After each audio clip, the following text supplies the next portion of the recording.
안녕하세요. 북한의 위성 발사와 관련하여 다수의 주의보가 발령됐다고 하는데요. 그 밖에 다양한 소식이 준비됐습니다. 바로 시작합니다. 첫 번째 뉴스입니다. 하와이 화재 사건으로 현재까지 사망한 필리핀어는 6명으로 확인되었습니다. 새로 사망자로 확인된 77세의 살바도르 콜로마는 9명이 함께 실종된 가족의 일원입니다. 당국은 나머지 8명의 실종자를 찾아 나서고 있습니다. 다음 뉴스입니다.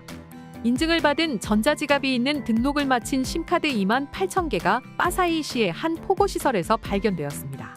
온라인 사기에 연관된 것으로 보입니다. 정보를 입수하고 쓰레기통에서 찾아냈습니다. 당국은 어떻게 등록을 마친 심카드가 유통되었는지 조사하고 있습니다. 전자지갑 안에는 10만에서 50만 페소까지 입금이 되어 있었습니다. 국가통신위원회는 이 계좌들을 동결 조치했습니다. 다음 뉴스입니다. 이민국은 시즌에 따른 승객 증가에 충분히 준비하고 있다고 밝혔습니다. 특히 고향을 방문하는 OFW들의 증가가 예상됩니다. 출입국을 자주 하는 ACR 소지자나 OFW들을 위한 그린라인도 준비될 예정입니다. 인신매매와 취업 사기를 예방하기 위한 새로운 가이드라인을 9월 중에 발표할 예정입니다. 또 처음 출입국하는 여행자라도 필요한 구비 서류를 갖춘 경우라면 너무 심한 조사를 하지 말라고 이민국 직원들을 교육했습니다. 다음 뉴스입니다. 열대 성저기압이 더 발달하여 태풍 고링이 되었습니다. 북부 루손 지역의 목요일 저녁이나 금요일 오전 중에 태풍 시그널이 발령될 예정입니다. 이 태풍이 남서몬순을 강화시켜서 토요일이나 일요일 루손섬 서쪽 지방에 많은 비가 예상됩니다. 그러나 향후 3일간 태풍이 직접적으로 필리핀에 많은 비를 뿌리지는 않겠습니다. 다음 뉴스입니다. 서필리핀해에서 필리핀군이 물자 재공급 작전을 수행한 것은 이 지역에 대한 필리핀의 관할권을 재확인한 것이라고 해석했습니다. 인근의 9개 섬이 필리핀에 속하기에 지속적으로 물자 재공급 작전을 진행하겠다고 로미오 브라우너 주니어 장군은 밝혔습니다. 지난 화요일 공급 작전 중 중국 해경은 필리핀 배들의 진행을 막고 무전으로 경고를 진행하기도 했습니다. 다음 뉴스입니다. 필리핀 경찰청은 농구 월드컵 기간 동안 치안과 질서를 위해 배치된 경찰들에게 선수들이나 어떤 사람들과 셀카를 찍지 말라고 상기시켰습니다. 임무에 집중하라는 것입니다. 메트로 마닐라와 인근에 약 3천여 명의 경찰이 추가로 배치됩니다. 현재 약 2천여 선수, 임원, 관계자들이 필리핀에 입국한 상태입니다. 개막식은 금요일 불라칸의 필리핀 아레나에서 열리고 이후 경기들은 빠사이시티의 모아 아레나와 쾌존시티의 스마트 아라네타 콜로세움에서 열립니다. MMDA는 경기 시작 전에 NLEX의 극심한 교통정체를 경고하고 있습니다. 쿠이다드 대 빅토리아에는 현금 결제는 없고 RFID만 있다는 것을 명심하라고 상기했습니다. 칼루칸, 발렌수엘라, 메이카오아얀, 마릴라오, 스타마리아 그리고 보카오의 지역들은 트럭 운행이 금지됩니다. 관중들은 가능하면 메트로 마닐라 12곳에서 출발하는 셔틀버스를 이용해달라고 당부했습니다. 금요일 오후 5시 30분 이후부터 인근에서는 VIP 차량, 선수단 차량, 셔틀버스만 운행이 가능하고 일반 차량은 통행이 금지됩니다. 다음 뉴스입니다. 세관은 불라칸의 3곳의 창고에서 5억 페소어치에 밀수된 것으로 의심되는 쌀을 발견하고 이 창고들을 봉인하고 폐쇄했습니다. 20만 가마의 쌀이 발견되었습니다.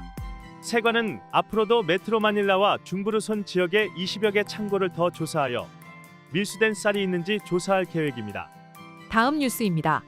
봉봉 마르코스 주니어 대통령은 9월 11일을 일로코스 노르테의 너너킹데이로 선포했습니다. 대통령의 아버지 페르디난도 마르코스의 106번째 생일을 기념하기 위해서입니다. 다음 뉴스입니다.